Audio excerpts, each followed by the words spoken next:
two people here to chat with us who probably do not need an introduction, but I will introduce them regardless.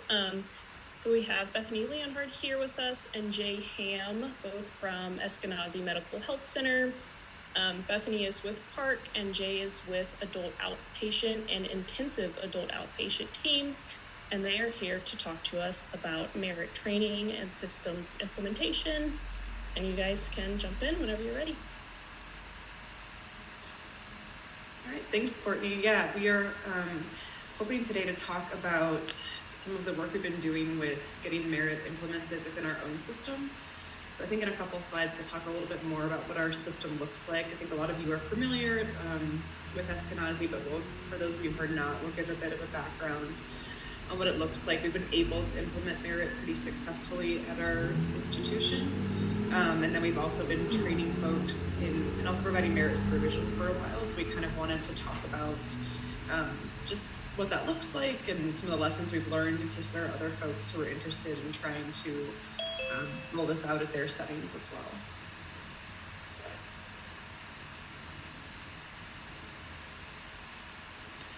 Okay, so in terms of working with systems, one of the things that seems to be really important kind of starting off is building relationships and credibility.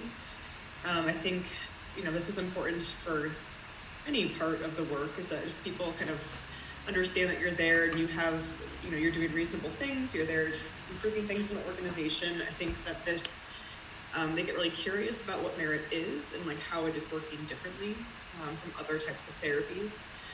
And so I think one of the things that was successful for us was really talking about how merit complements existing therapies. It doesn't necessarily have to replace what is already being done, depending on what it looks like for that system, but that it can be something that is synergistic and that people can approach it with any kind of background, and it is a flexible, integrative framework, as those on the call are aware.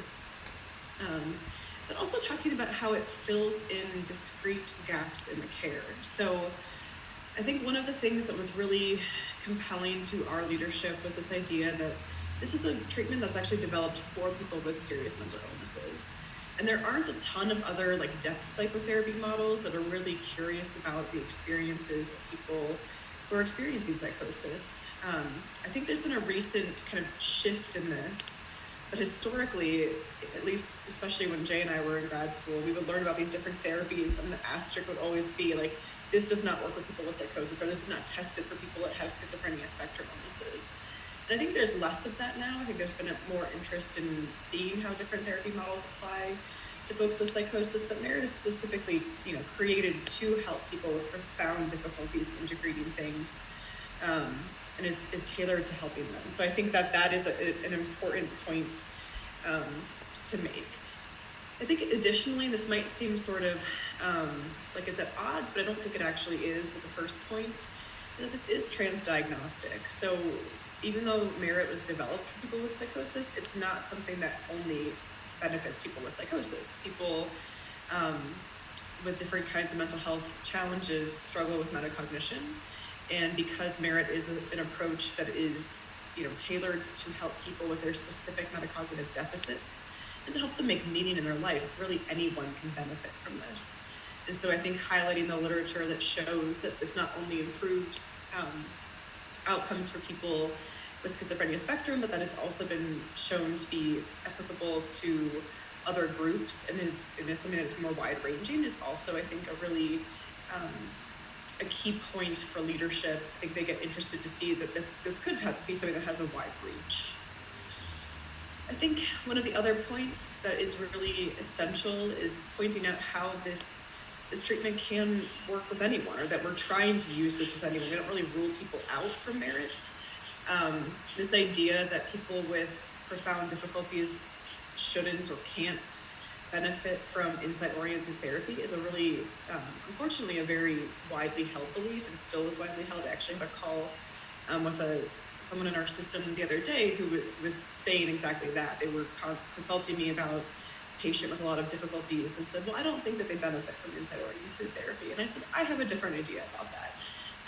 But that's often, again, what people's training is that if someone has an intellectual disability or if they're having really profound symptoms of psychosis or experiencing catatonia, that they can't benefit from therapy. But with our model, that's actually not true. And we do use this and have a lot of case studies and other things that show that folks can benefit even with profound disorganization, profound negative symptoms, intellectual disability, really any kind of, range of difficulty that folks might be facing.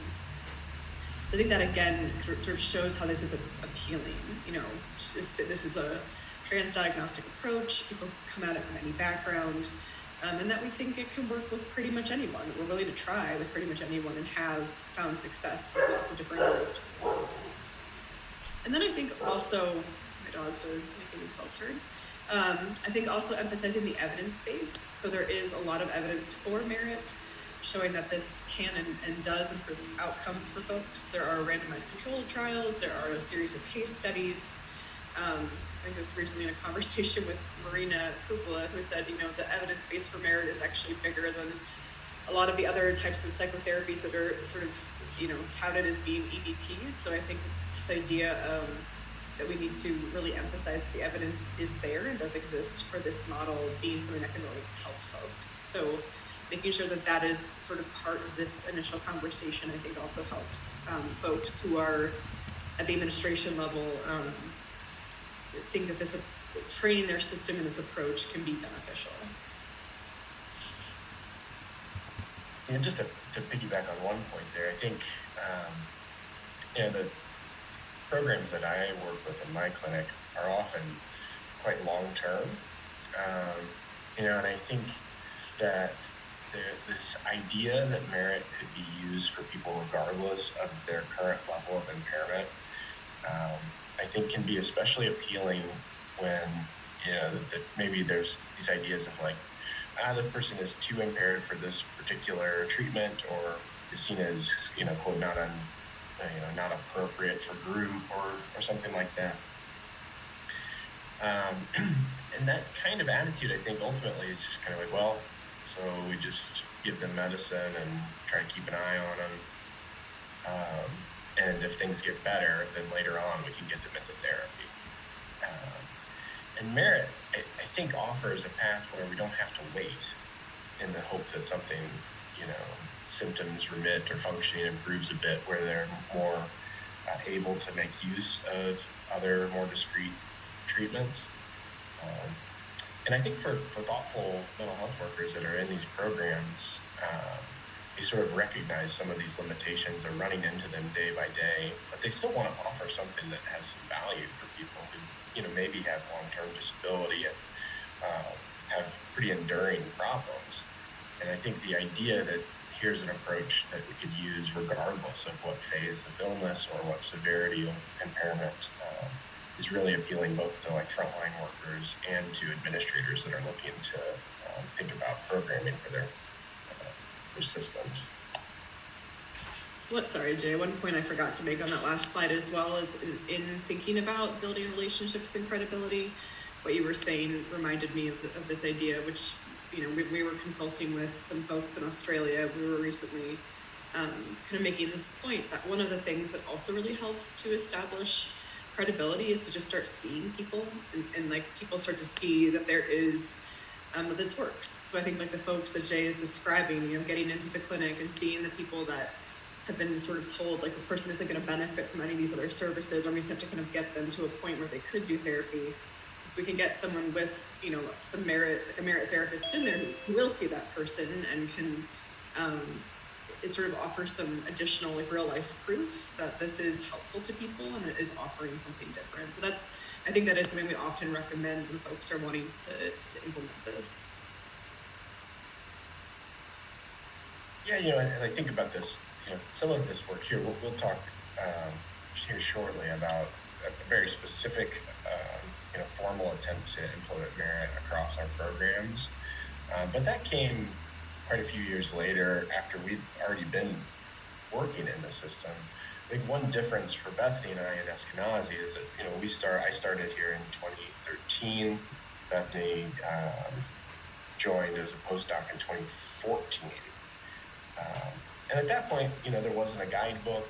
The evidence base was there was a lot of the metacognition research, but there was a little bit less in terms of the merit-specific stuff that was available.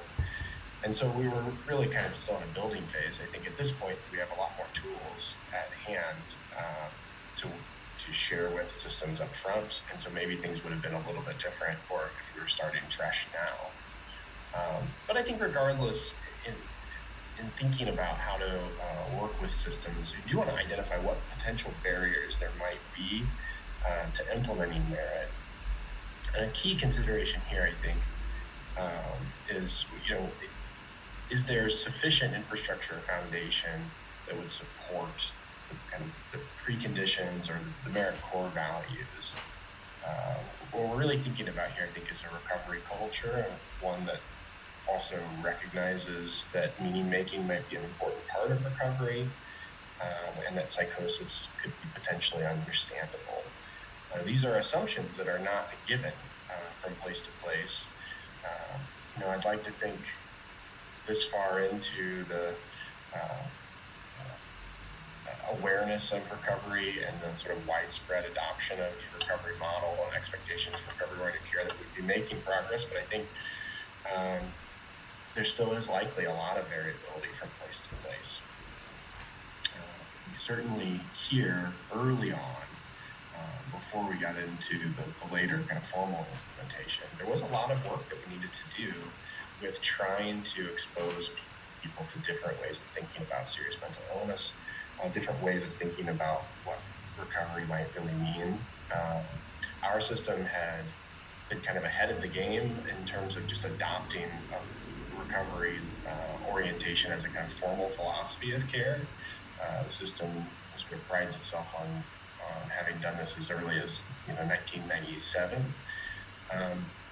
But adopting some of the recovery language, and I don't think fully made it into what psychotherapy might mean and what role it might play in recovery. And so I think early on there was a series of conversations with administrators, trainings with staff, and just trying to work with our teams and supervisees on exposing people to some of these assumptions that we think are pretty important to have in place if you're going to then implement the practice framework of merit. Truly believing that recovery is possible, that trying to adopt consultative relationships is key to promoting a self-directed recovery in therapy, recognizing the role of pain and stigma, and also seeing psychosis as potentially understandable and not as a kind of incomprehensible aberrant brain function. And so it may be, depending on the system, we need to find those things, perhaps establish what spaces really need building up and what places are already sort of in place, what potential allies you have already in the system to partner with. This seems, certainly here, I think that was really essential, to sort of slowly building up a network of people who were receptive to these ideas, maybe had already felt like something was needed, just weren't quite sure what it was that they were looking for, and then starting to bring on students. So we're in a unique space where we're how we're positioned in the system, and so if you were looking to do this in other systems, it may depend a little bit on what your role is and what sort of leverage you have with creating programming or trainings. Then trying to come up with some kind of plan for implementation. I would say, again, back to how we've approached it here, Bethany and I had pretty different tacks in our various programs, which I've given a lot of reflection to over the years.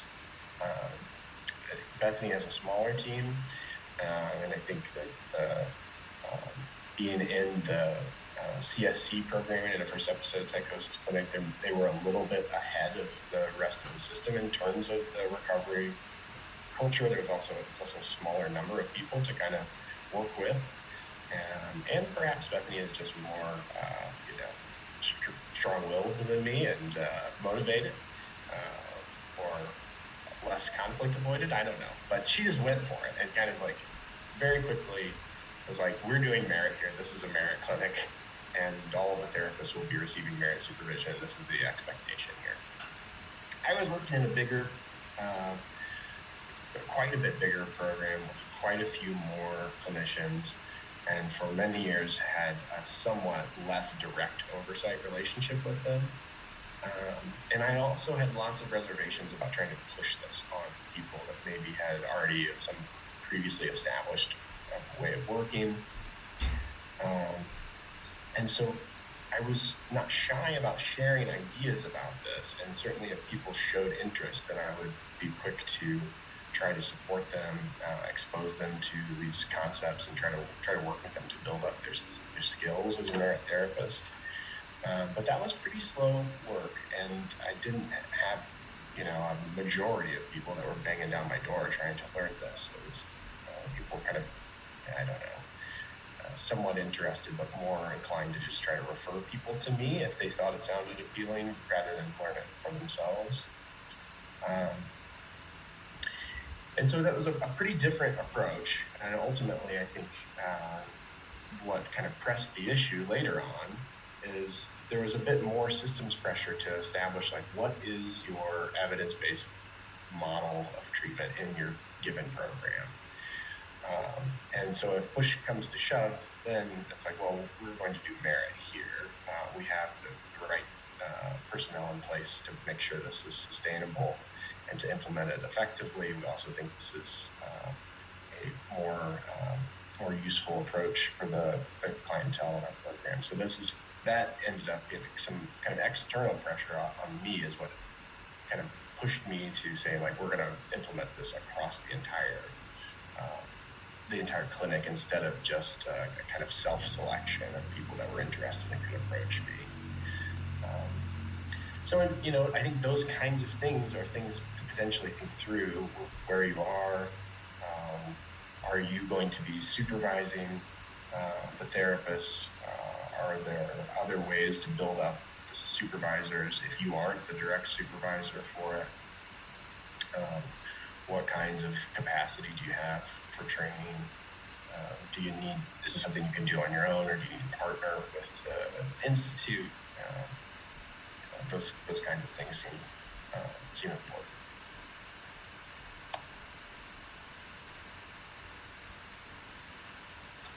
So we talked a little bit about Eskenazi. We'll talk about how we implemented it here, but just to give a bit of a background on what the actual organization is, for those of you who are not familiar. Eskenazi Health is the safety net hospital for Marion County in Indianapolis. So it is the hospital that serves everyone. They kind of focus on the folks that are medically indigent, or people that just have different sorts of barriers and can't access other types of care.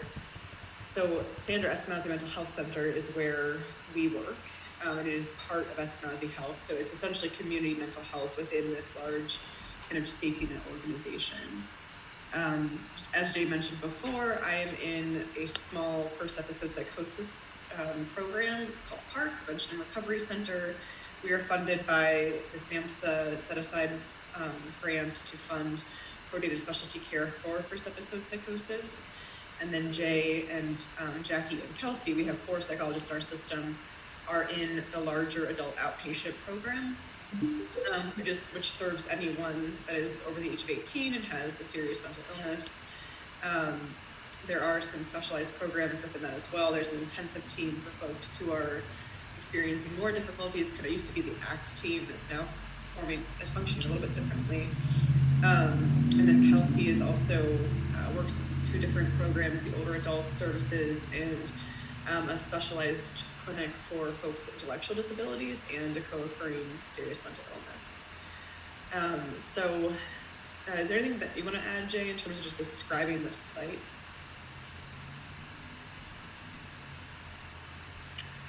I think that basically covers it. I mean, all of our programs over here are kind of conventional community mental health teams that are interdisciplinary. As Bethany mentioned, we have just the 3 psychologists over here, but a lot of master's level clinicians. So social workers, mental health counselors, a couple of marriage and family therapists, and then a number of bachelor's prepared mental health staff. And the therapist training and experience level varies substantially in the program. We have, I think, a pretty typical new hire here is someone straight out of school who just have a provisional license. They're in their first job as a therapist.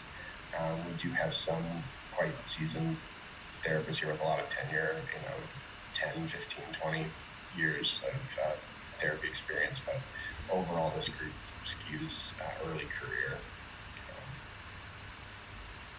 Yeah, that's a good point. I think our clinics are structured fairly similarly, and the biggest difference, so the psychologists usually kind of are the clinical leads for the team, overseeing lots of different aspects of the care. As Jay mentioned earlier, in my clinic, I retained direct supervision over the therapists, the clinicians in our system. So that did make it easier to implement merit, kind of, I think, at an earlier standpoint, because this is how I'm approaching the work, and so it was easier to kind of get them on board, like, here's how I think about things.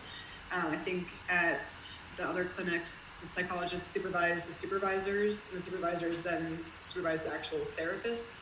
So I know that Jay and Jackie and Kelsey, the other psychologists in the system, do offer an ongoing group supervision, which we'll talk a little bit about what that looks like, and offer also consultation, but do not necessarily do like a weekly supervision with all of the therapists on their teams, because their teams are just so much bigger.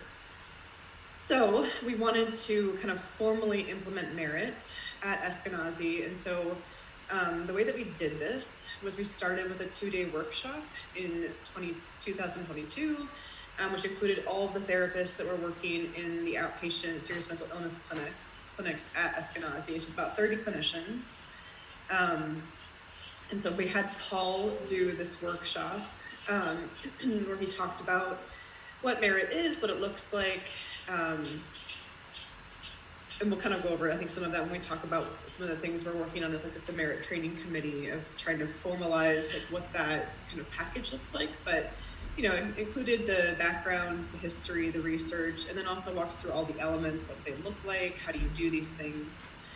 And so then after the 2-day workshop, we had 6 months of consultation, and this was offered at kind of every level. So there was a consultation, and again, this was with Paul. So he would do a consultation with the therapists, so he kind of like a larger group, anyone that had gone to the training, and then there was an additional consultation with the people who are supervising the therapists. So at the adult outpatient clinic, these were the supervisors, who were mostly, again, master's level prepared folks. But it was to provide support in how do you supervise your clinicians doing merit. And then there was an additional consultation for the psychologists, just to kind of think about how we could continue to support this throughout the system. Our sustainability plan has included individual and group supervision that is focused on merit. So each of the sites has a 1-hour group merit a 1-hour merit group supervision. We'll talk a little bit about what that looks like in more detail later, but that occurs at each of the sites. And then folks are also getting an hour of individual supervision. It is, I think, in different parts integrated into other parts of the system. So folks, have to deal with lots of different topics in supervision, but hopefully it is like merit focused and thinking about cases with folks. And then we also do half-day merit workshops for new hires. So as people hire into the system, as new students start with us, we do a 4-hour kind of abbreviated version of that 2-day workshop. To get folks on board with what merit looks like, and that is sort of the expectation. Current status of merit is that it is being practiced as the evidence-based treatment for our clinics. People are able to integrate other treatments as well, but this is sort of the predominant sort of focus and treatment that we're offering.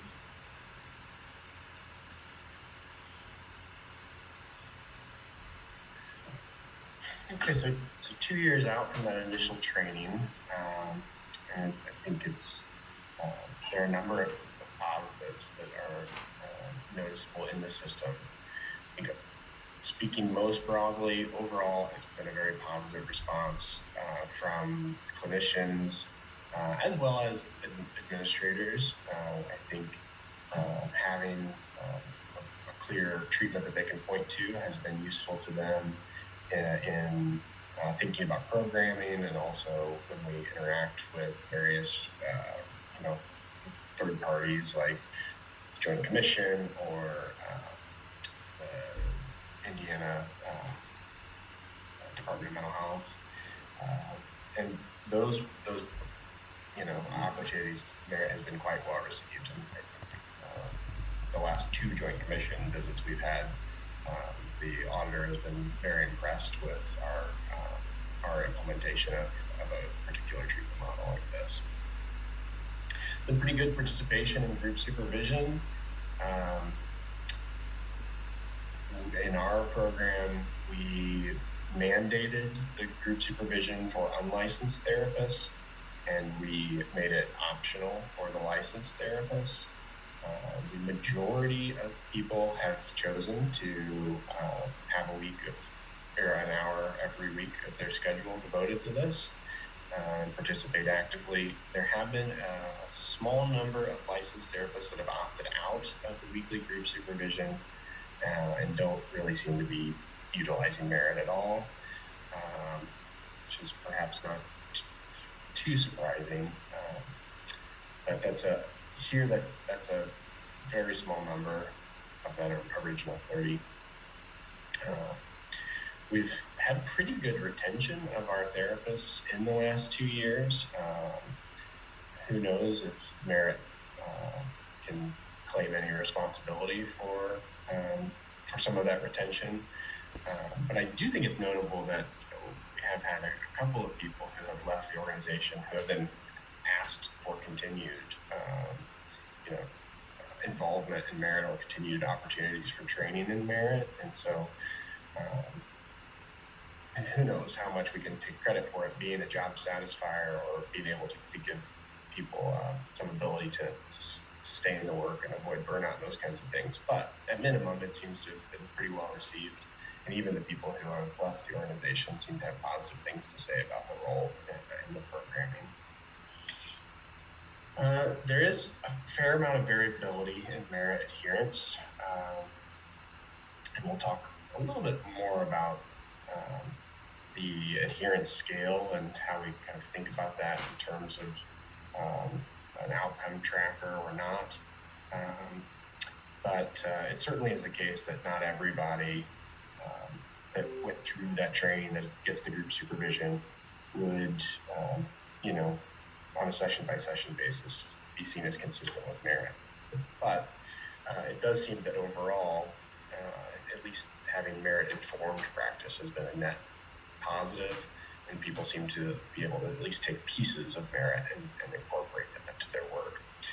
And others are, much more interested and motivated in trying to really build up their practice. So it would be something that would be adherent to the adherence scale. A somewhat surprising development, and this is anecdotal completely, and so you have to take that with a grain of salt, but I think it was something that was notable after. We did have a couple of therapists who enjoyed quite substantial improvements in their productivity following exposure to Merit. And this could be coincidental, but the therapists who are in question here named Merit specifically as being sort of at least partially responsible for it. And what they shared was that it seemed like Merit had given them some model that helped them know how to sustain conversations with people who are really impaired. So I think what was going on was that these were people who would often have quite short sessions with people who either had strange things to say or didn't have much to say at all. Or they would have clients that weren't coming back for follow-up appointments. And so it seems as though the Merit framework equipped them to both be able to maybe forge stronger therapeutic alliances, but also then extend sessions beyond, 15 or 20-minute check-in appointment into something that was, more of like a traditional therapy session. And as a result, their numbers got better. And as a result, administrators were very happy that merit coincided with these kinds of improvements. So can't promise that in other systems, but I do think it's notable and makes some sense conceptually how it would help therapists, stay in front of clients for longer stretches of time.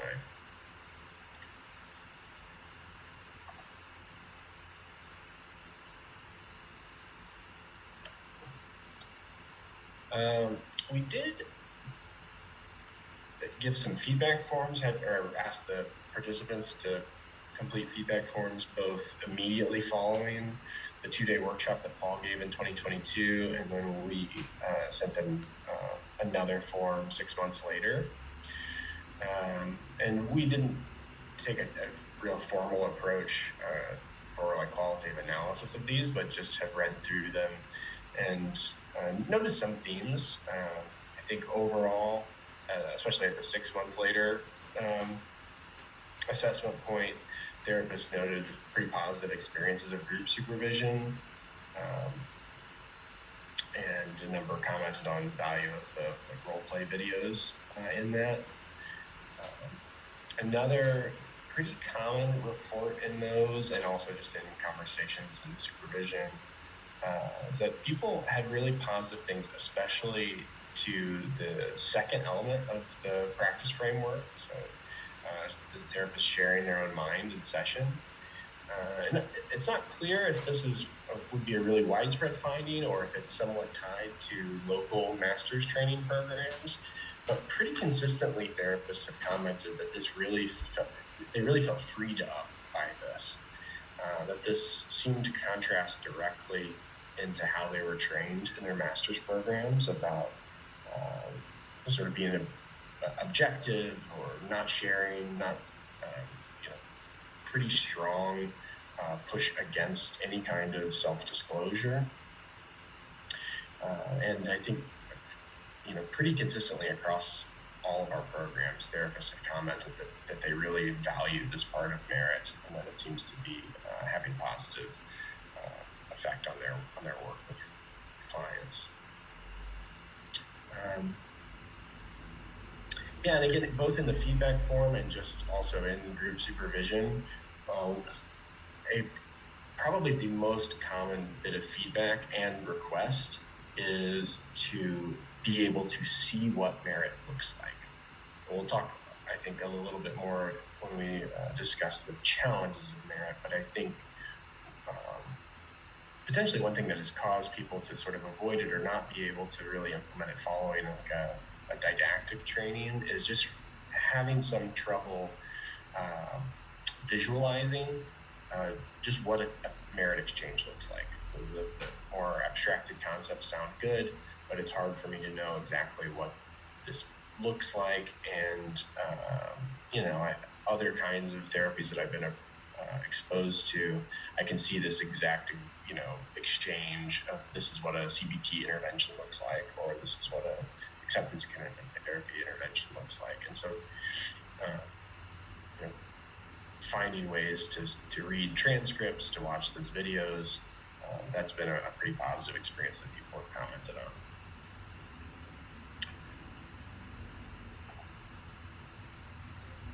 I think just building upon that too, before I talk about the components of merit training look like, I think folks have shared too that they just don't, especially from some of the local kind of master's programs around here, and I'm sure it's similar in other places, they don't get a ton of training in therapy just in general. And so I think like having this really kind of focused approach where we're really thinking about what's happening in therapy and providing like lots of guidance and rationale for like how we're thinking about things and what's happening between people. I think that is, people find that really helpful.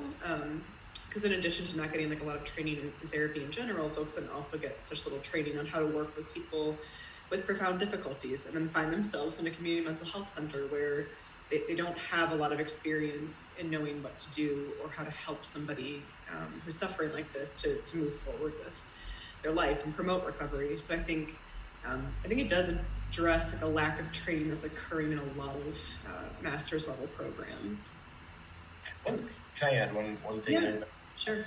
This is not something I'd mentioned in that early slide about kind of thinking through, what the particular needs and barriers are in a given system.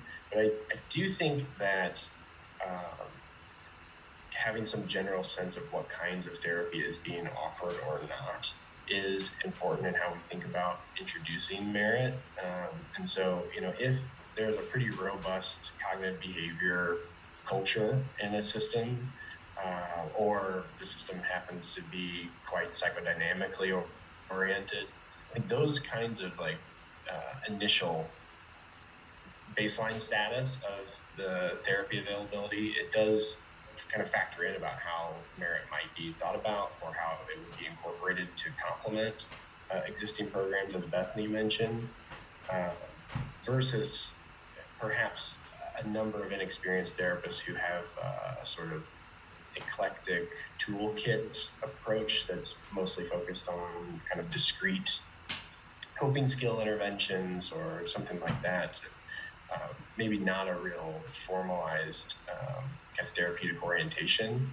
I think people approach merit training really differently and need different things from supervision if that's the case, versus here is this established approach that I have. How does it fit in with merit? What kinds of adaptations do I need to make for it? And so I think that is a kind of important consideration when sort of initially approaching these things.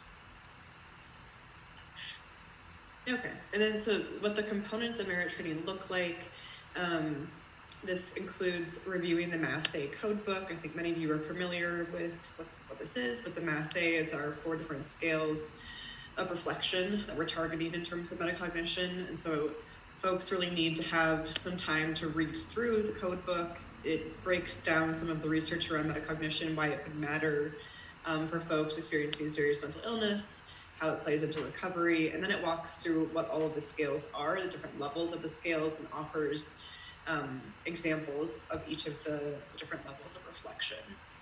And so we find that people need some time to practice this. As folks on this call are aware, being able to implement merit effectively means that you need to be able to assess what level of metacognition someone is at. And so people need some time to kind of practice this and to kind of get the scales into their head to be able to operationalize it, to think about what level is the person in front of me at. And these things can feel sort of abstract when we're talking about what the different levels of metacognition are. So I think the examples are really helpful to have people read through. There are practice IPPs in the MASA codebook, which are IPPs are the narratives in which people are talking about their life that we can use to rate metacognition. So it's important, I think, to let people know too, when I'm training folks on this and they're trying to learn therapy, is that we don't do IPPs in therapy with people, we're just doing therapy with them. But the IPPs are a research tool and a way to learn how to assess metacognition. So it helps them to start kind of capturing which, I know that this is self-reflection, so I'm going to underline that and then go back and look at the scale and think about what level do I think it is.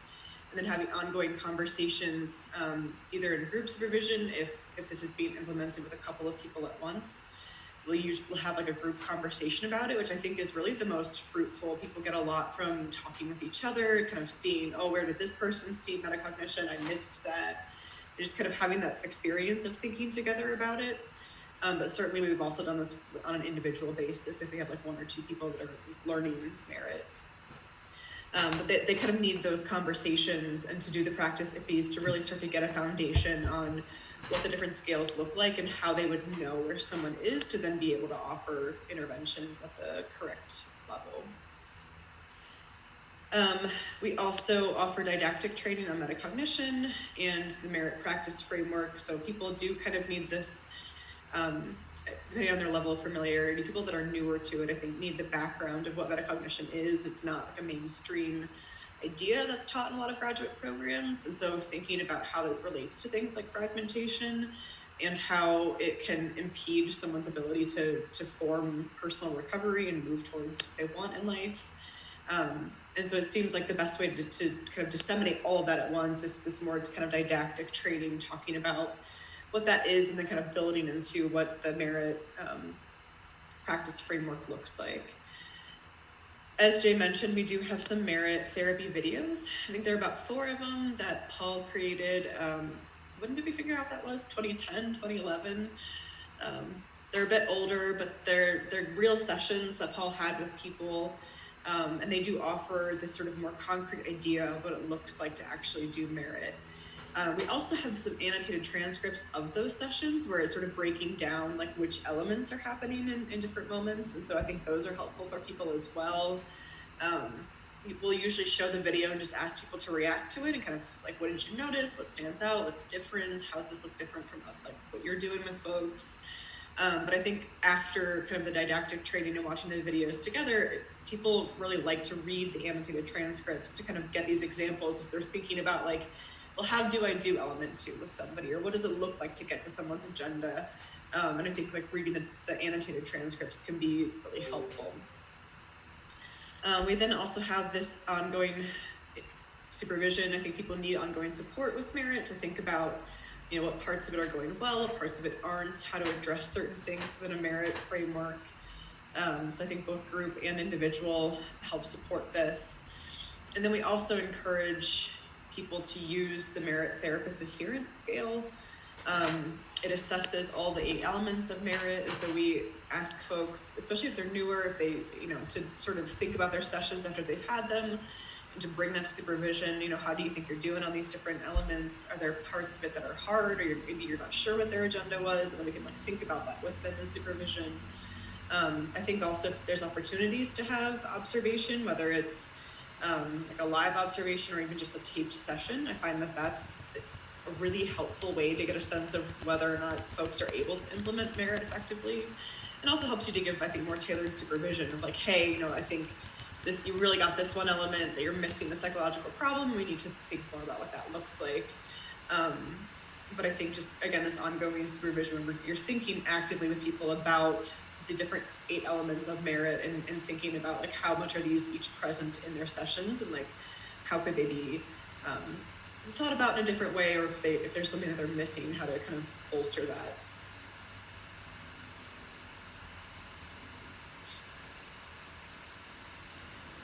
So the group supervision, we usually will do this for 1 hour. I think you want a group of about like 8 to 10 folks. It can certainly be bigger than that, but I think that can also make it challenging to have people, you know, to participate. I think that we also want to run these groups kind of like merit. Like we want people to be thinking together. I try really hard to create a culture in mind where it's not just me giving supervision to the person presenting, but everyone is thinking together and kind of expected to participate and share their thoughts. And there's not like a right answer, but we're actively thinking together. And I think that folks have come to find that really helpful, because it's a way to think about, you know, these complicated people that they're meeting with. And I think initially, especially sometimes students in particular, like want to come in and sort of feel like they're getting an A, like they've done their presentation and they're there to present and they're supposed to have everything figured out. And so again, we try really hard to create a culture in which that's really not what we're looking for. Like this is really, we're here to think together. This stuff is not simple or clear, and I'm much less interested in a presentation where someone's trying to tell me how they know, like, you know, that they've solved this case, and I'm much more interested in us trying to make sense of kind of the things that are coming up with this person. So I think just thinking about the culture, trying to set the expectation that this is a place of learning, that we're all going to participate, we're all going to think, we're going to bring our different histories, our minds into this. I think that that's an important piece. So usually we rotate case presentations and spend the entire hour kind of focused on that.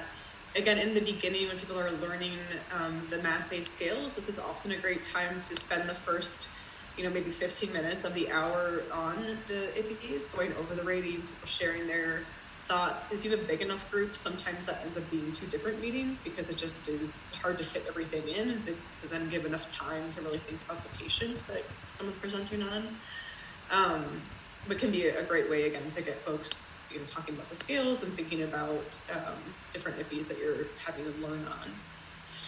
For the case presentations, we've created I think there are a couple of different case conceptualization formats that exist to help try to guide this. What I found in my experience is that I really had to try to create, again, the expectation that we're not just sort of going over symptoms. I think a lot of times in different programs, that's kind of what people are trained to do. And so a lot of times, like, folks will come in and they'll say, this is so-and-so, they're this age, here are their demographics. And then they launch into their mental health history. Because I'm in a first episode psychosis program, it's always like, here's when their psychosis started, and that's where the story starts.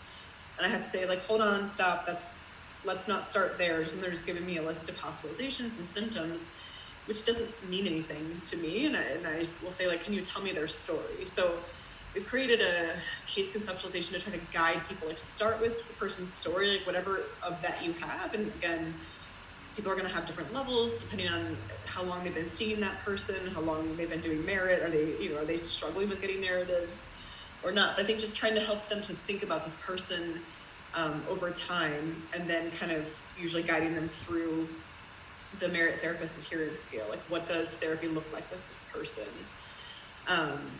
So I think that's kind of the typical way that it runs. And again, with the expectation of trying to get everyone to participate, share their thoughts, think about how it reminds them of similar work, what they've tried to do to better get at narratives or to really understand someone's agenda. It's a chance to really have people think together. And I think folks find it might be uncomfortable at first if it's really different from what they've experienced, but people end up really liking it and find it to be, I think, like a really worthwhile hour. So we also want to think about Mass A reliability. I was kind of mentioning that earlier. So again, just people need to get to the point, not like we would in a research study where people are reliable, because we're using that to assess metacognition for research, but to the point where they can really identify at least like a bullseye of like where that person is in terms of their metacognitive ability to be able to intervene correctly and appropriately at the right level. So that is, again, another thing to be thinking about in the group supervision. We'll also bring in different aspects of the merit literature, again, thinking about the evidence base, as well as there are a number of theoretical papers that I think are really helpful and that often come up when we're doing supervision. Jay, with a couple of other folks, wrote a paper on interpersonal stances that can happen in both supervision and in therapy, that I think I make everyone read at different points in time because it's just so applicable to the work. And like, we'll see that coming up in supervision where someone is being the arbiter of reality, or they're really like, they're kind of adopting a stance that is, really advocating for people, but not promoting openness. So I think there are a number of other theoretical papers that are also really helpful and can help to unpack some of these things, or, work on trauma, these different things. So bringing that in and making that kind of part of the group supervision. And then another thing that we've long done in our work with merit is have a book club in which we're reading fiction. So this is something that Paul started a long time ago. He usually kind of read the same couple of books with students each year. We've grown our book list quite a bit. I don't remember how many books we've done at this point, but essentially we read these different works of fiction that offer a way to think about human experience that isn't just reading like a case study or a first person account. It's more experiential. The therapists in the group are reacting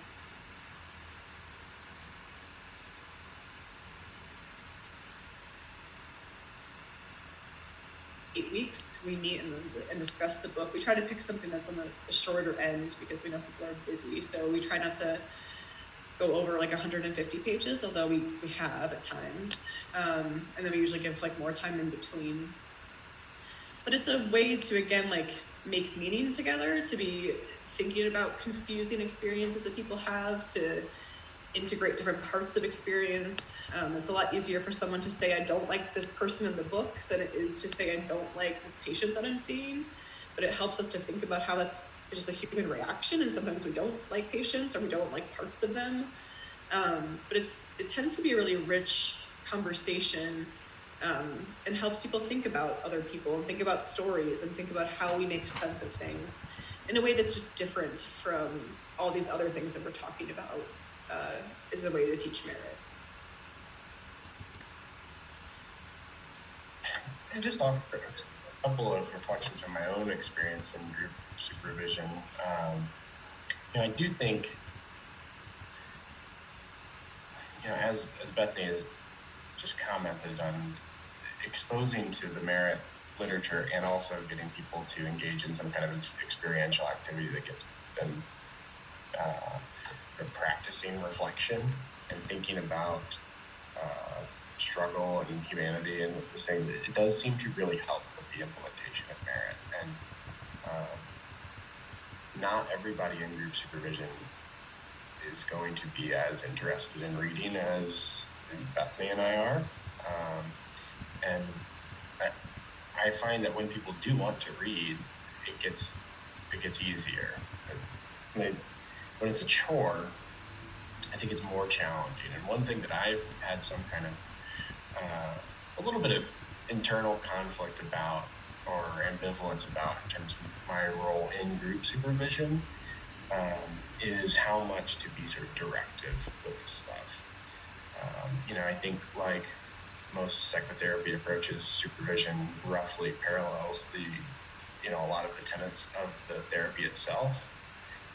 And so it is a little tricky if you're really putting a lot of value on like consultative relationships and reducing hierarchical levels and being open to what people are bringing. If the supervisees are like not really taking a self-directed approach to this stuff, and so then it's like, well, how much do I really be directive and offer kind of homework for readings, and how directive do I get in the discussions when the people are presenting cases? So I personally find that I'm a bit more directive and dominate discussion a bit more than I would like to in group supervision, and this is sort of work in progress for me. Ideally, I'd like to get us to a place where everyone is just kind of thinking together and offering thoughts. But I think there are a number of people in my group supervision who are still quite new to this material and don't really have the language to always offer feedback to their peers from a merit perspective. I think some of that is just kind of feeling sort of nervous or unsure about saying the wrong thing, as Bethany mentioned. But I think early on there is some need to like actually present the material and to help people figure it out. But I haven't quite figured out what to do if people just like actively don't like to read. That remains a challenge. Maybe we should have added that to future directions. But if anyone has any ideas about that, I'd love to hear it. Okay, so other challenges. I think the status of recovery culture in a system can be an accelerant for this or an impediment. I think the first week that I got hired here in this clinic in 2013, the manager, who was a quite lovely, supportive guy, approached me and said, "So, who do we refer to therapy for you?" And I was like, "Well, I'm quite interested in working with people who are experiencing psychosis." He was like, "Well, what would the therapy be for?" And he'd been in a system at that point that had at least in name been a recovery-oriented system. He for 15 years at that point, and still didn't have much of a just sort of conceptual model of why somebody with a diagnosis of schizophrenia or some other experience of psychosis would even talk to a therapist. We also had a medical director who went to a grand rounds that Paul gave in roughly that same period of time, and who came back and told the rest of the senior administrators that Paul was going to set the field back by 35 years with this therapy approach that suggested that people with schizophrenia could make meaning. My hope is that for other people in other systems, that they don't encounter that kind of opposition or kind of like evidence-free stances about what's possible for people with psychosis, but obviously that kind of stuff exists. And if it is something in your system, you have to figure out ways to navigate it if you're trying to do this sort of work. As Bethany kind of shared in thinking about like group supervision, a lot of people want things to be pretty simple. I think especially people who are straight out of school that might be unsure about making a mistake or being vulnerable. The merit approach, the background research, some of the concepts are new. Trying to hold the different scales in mind while also holding the 8 different elements and how do I implement these, and how do I do these kinds of assessments. And there's some complexity to it. It's not, there's no script for it. And this can be a challenge and take some time and commitment. And I think trying to get buy-in from therapists and help therapists be okay with not immediately being able to do it perfectly. Also getting sort of realistic expectations from administrators that maybe are interested in seeing their therapists adopt this kind of approach. These things seem like important early challenges to navigate. As we mentioned, it's just the case that not everyone will reach full adherence on the adherence scale. And I think trying to be sort of frank about this and then figuring out what's sort of reasonable expectation in different systems. If, the system has decided like we're going to do merit, everyone's going to do merit. Trying to figure out how to have therapists who maybe just cannot figure it out still benefit from exposure to the concepts. And I think by and large that's possible, that even if somebody is never going to be a merit therapist per se, that they can still get benefit from exposure to some of these ideas and from the supervision approach.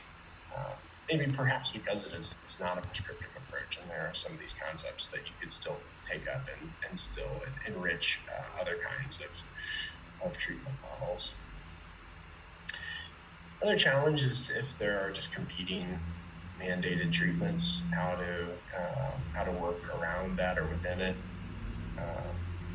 If you are in a setting that has a quite specific rollout of some other kind of approach, how do I still find ways to implement merit? How do I work with administrators to see these things as not necessarily at odds, but a way to enhance the other kinds of evidence-based approaches that are being asked of us?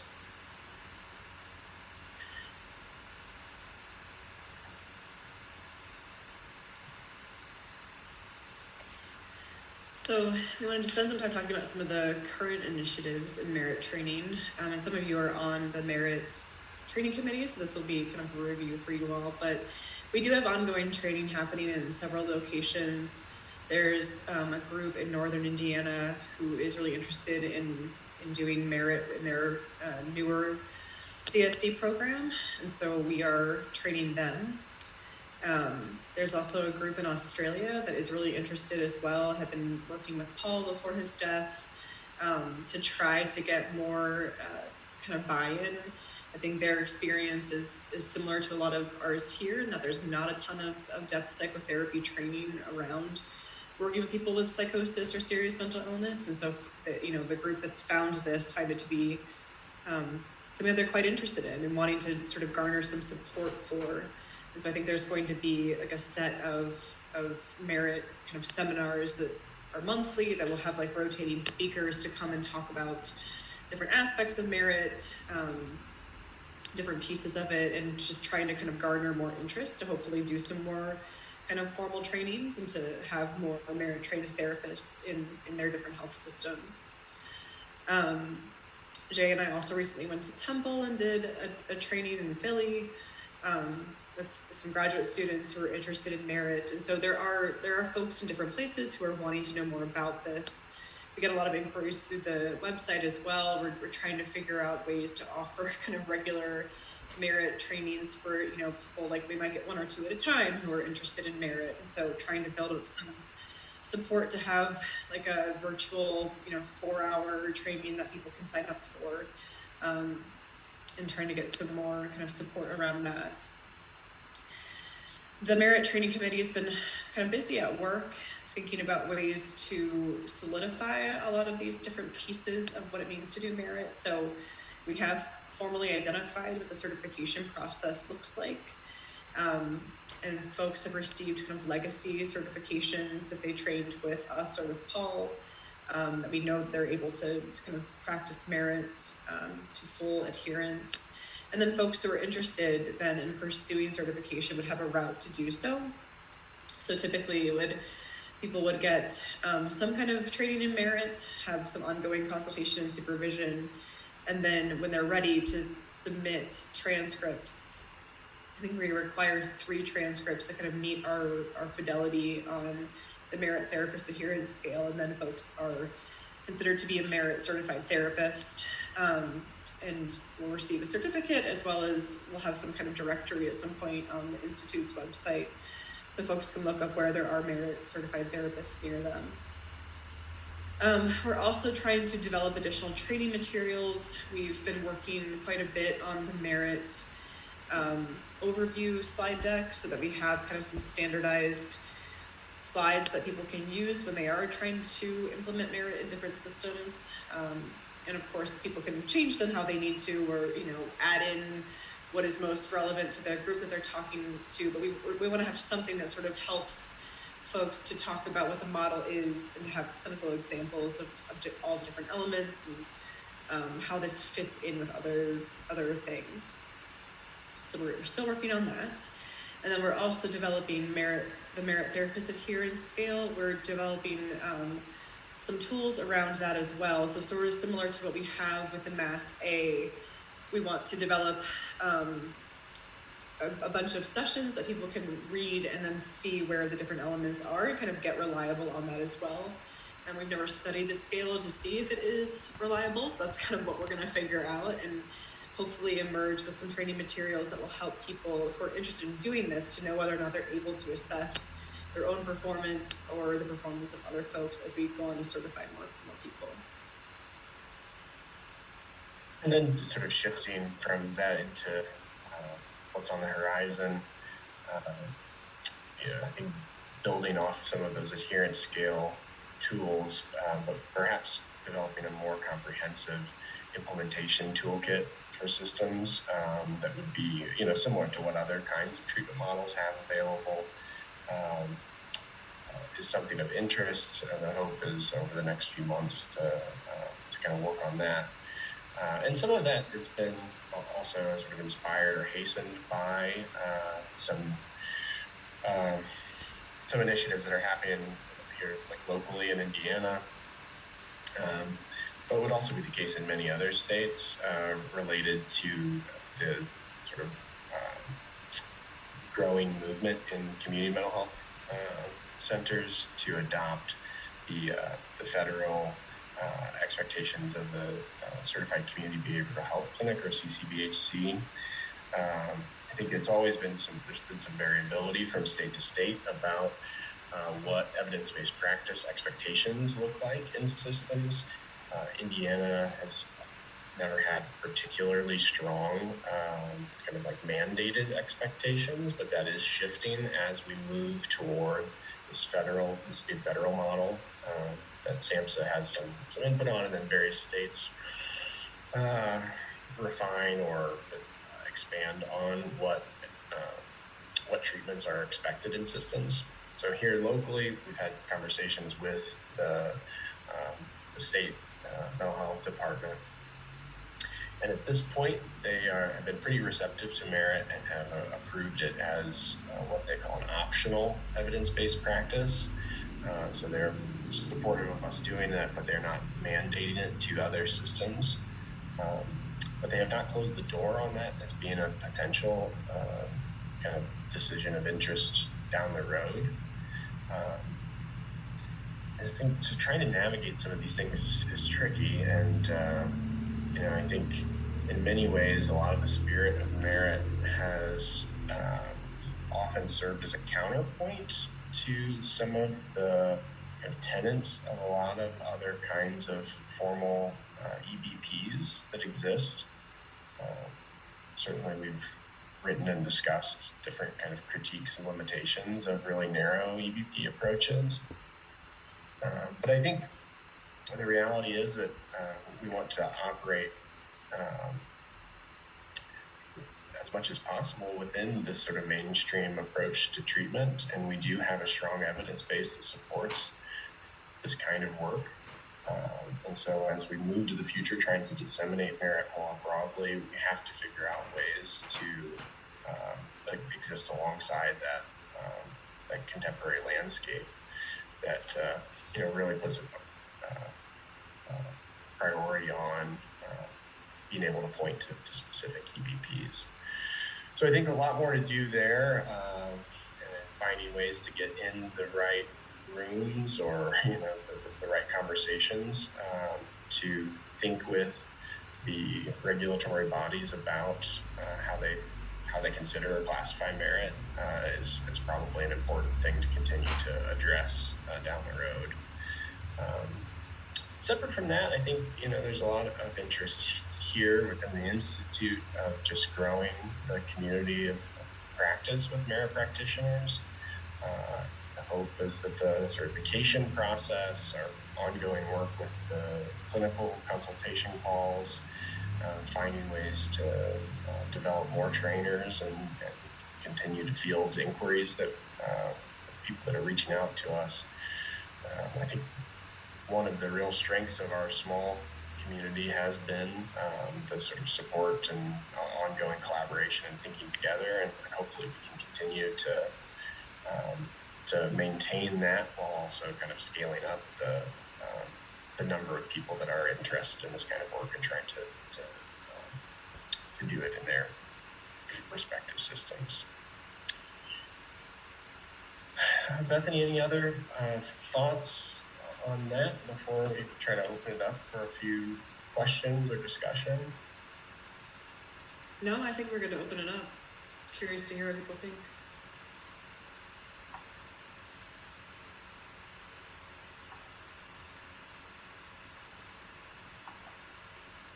I was wondering about what observations, if any, your leadership has made as a result of implementing merit, whether it's in terms of outcomes or it's like, oh, it seems good, so keep up the good work, or just anything that leadership has noticed one way or the other.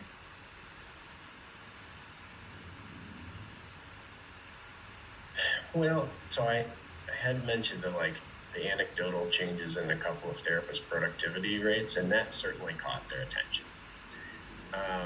But that was a pretty small number of people, and it wasn't like a big sea change in terms of that. I do think that we are fortunate that our administrators are really pretty supportive of this stuff, and mostly have been kind of hands-off with it, but they seem to be very happy that we're doing this and that they have a treatment model that's available. So I think a little different from maybe like a VA where there's just loads of evidence-based practice and people with really strong ideas about this treatment model or that treatment model. In our system, there was just kind of there wasn't a real strong presence of a particular treatment model. And so I think having one that they know the name of if they don't fully understand the tenets of, that they can point to when discussing it, that's been a real benefit for them. And certainly some discrete moments, where suddenly the Joint Commission auditor spends the majority of a visit here asking questions about merit and responding really positively. Like that was a pretty notable development where the administrators had a pretty positive reaction to it. I think it gets a little trickier with not everybody can do this. Not everyone is going to be able to be fully adherent. And so what do we do about that? Because then you get into a more nuanced conversation that doesn't always work as well the further you get removed from the day-to-day clinic level and the higher, I think one other thing that's it might be unique about our organization, but it's feedback I hear a lot from one of the leaders of our organization is also like practices in my clinic. And she says to me over and over again that she just like notices how sophisticated the conceptualizations are in the work that's like happening with patients. So she shares patients with us and then like sees how the therapists are talking about them in a different way and able to think about really confusing situations and have some idea of what to do about it. And so again, I don't know how much of that is like unique because she's someone who's really open to this stuff. And I know I don't think she's not trained in merit. I think she might have read a bit about it. But I think that she does notice like clinically that this brings a different kind of richness to the work and that the therapists are like equipped to deal with like pretty tough situations that maybe doesn't happen in other kind of CMHC settings. So I'm not sure if that's, again, like just a unique piece of Eskenazi because we have this particular leader who is also a practicing psychiatrist, who's open to these ideas and wants kind of this sophisticated level of care, but I do hear that from her frequently. She'll notice that. Maybe also, I think a piece of advice that Paul gave both of us when we started here, and that was born from his own experiences very early on, is on just like an individual level trying to offer it. Like people do notice when like you jump in and you're willing to work with people that other people aren't willing to work with, and those people are coming back for appointments. So when I started here, like that was the main thing that Paul told me. It was like, just get there and you'll start working with the people that nobody else is willing to work with, or that they fired everybody. And if they start coming back to appointments, the administrators are going to notice that and like that, even if they're not sure exactly what you're doing. And that's been the case for us. And it's been the case when we've followed other people and other systems. I mean, we're having the same conversations with the folks in Australia who are having very similar kinds of experiences. So. That's a helpful thing for me to hear. I'm down at the Austin VA for folks who don't know. So I've been adjusting to not having such like a community. And I'll be able to start joining the like group supervision calls again, which I'm so excited about because I have like 1,000 people that I want to talk about with you guys.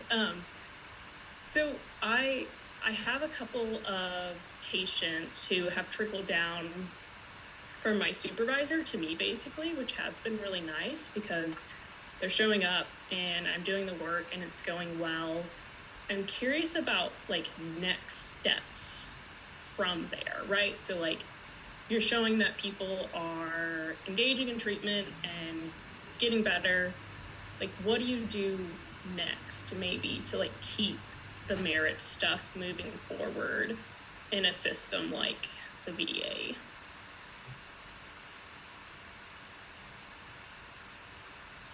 I don't know if there's any one step to do next, but I guess the one that comes to my mind first is probably just like trying to get more allies of like who might be interested in this.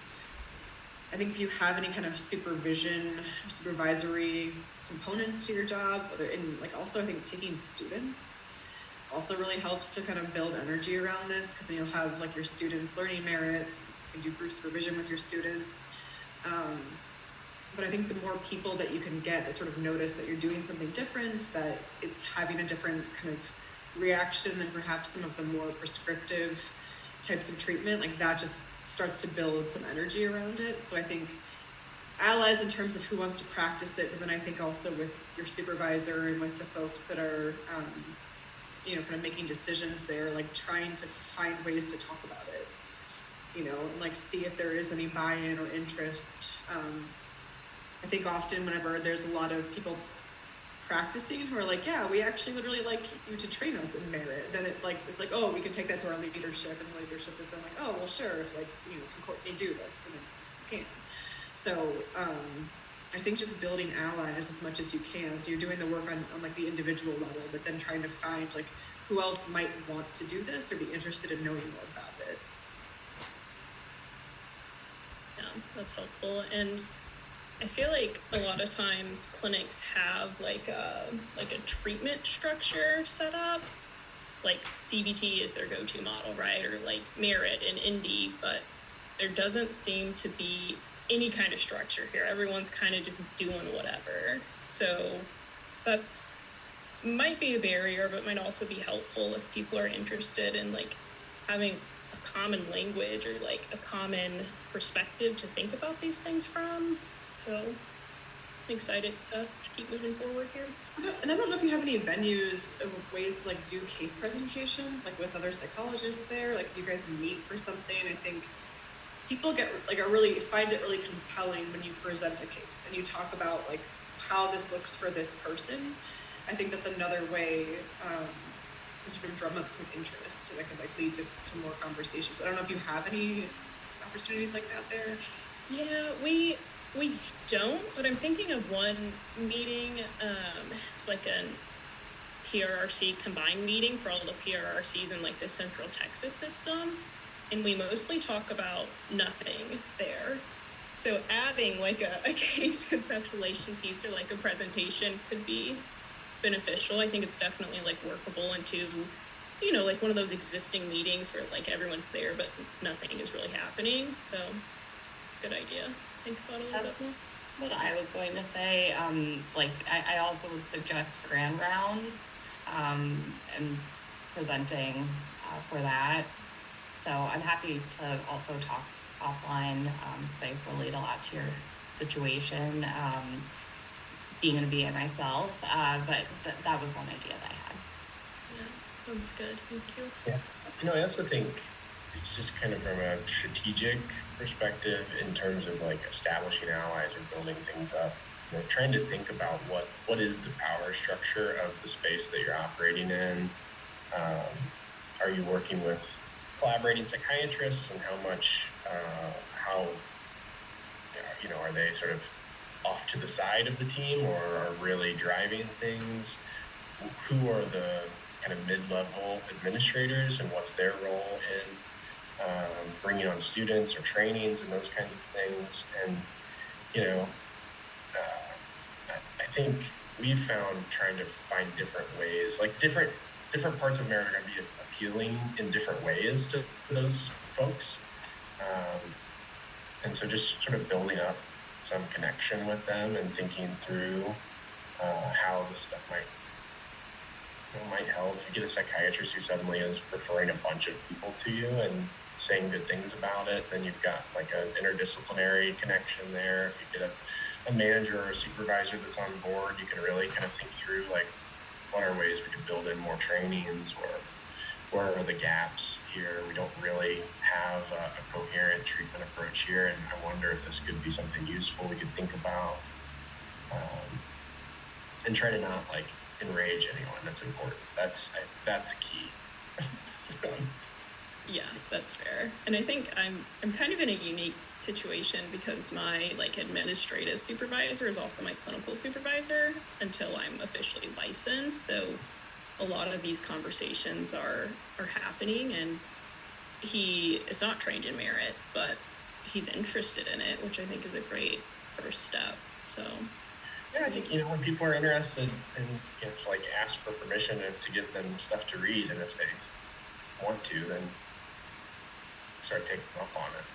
Yeah, Kelly Buck used to just drop articles in the psychiatrist's mailbox without permission or acknowledgement. You just like load up the team psychiatrist's mailbox with recovery-oriented articles. I don't know if that actually moves the needle, but it does kind of make you feel a little better. Jay, I was literally going to say this might be a little obnoxious, but I've just been like dropping articles in like various team chats. So yeah. Well, usually when people say like, yes, please give me something to read, then there's a slightly improved chance that they will actually read it. This is like kind of adjacent to what we're talking about, and maybe like a larger BA, maybe longer term goal. I don't know how hard it would be to do, but I feel like we need like templates. Maybe that's slightly controversial, but like social skills training like has templates like and gives you like extra credits for productivity because it's like considered an evidence-based practice within the VA. So I feel like if we were to get a template somehow, I don't know how you go about that. Like, I feel like that would build up like credibility and buy-in and maybe make people more likely to want to learn. So I don't know if that would have to happen like nationwide or VA by VA, but like I feel like that could be a good thing to pursue. The templates are unfortunately very expensive to create, and like EMDR, for example, has trying to think of how to phrase it, is in the same situation, I guess I'll say, and have been unsuccessful just because of the cost. But I think it's a good idea, like for the training group, training committee to think of supplying something like that. I can think of times in the past where I've, in doing merit pretty frequently, have come up with something similar. So. When you say expensive, you mean like it's a VA cost that somebody. Mm-hmm. Okay. Yeah, and it has, if it's like a national template and the rolling out process, it's like a whole thing. So. I figured. Thank you. That's helpful. Yes. Yeah, I do think, I mean, that was kind of what I was saying with like implementation toolkits and those kinds of things, and just getting a voice in different conversations. I think as people network or know people who are in the right spaces to open up those conversations, exploring what those things are, it seemed good. I don't think we're suddenly going to be dumping a lot of money into something like that in the near future, but I think as we move along, certainly it feels like in Indiana, the local Department of Mental Health, they're super receptive and interested, and I'm sure there'll be variability from state to state, but I could imagine a reasonable person at SAMHSA having a similar kind of reaction as what we've had in our early conversations with the Indiana department. There might be ways like within existing clinic practices to use in a way like what you have. Like I know there's an EBP other template or note title. So it's not the template itself, but it's the note title. So there might be different ways for things to get tracked in that regard, and perhaps like collaboration with administrators in terms of the metrics and how things get extracted. There might be opportunity, sure. Yeah, that's helpful. I think that's something that I could talk to Christina here, who does merit, about. Maybe we could like do our own thing as like a kind of like a pilot type thing. Cool. Well, we are right at time, guys. Thanks to Bethany and Jay for presenting and chatting with us a bit. I'm sure if there are additional questions, they would be happy to receive an email or something, but thanks again, guys, and we will see you in a few months. That was really helpful. Thank you.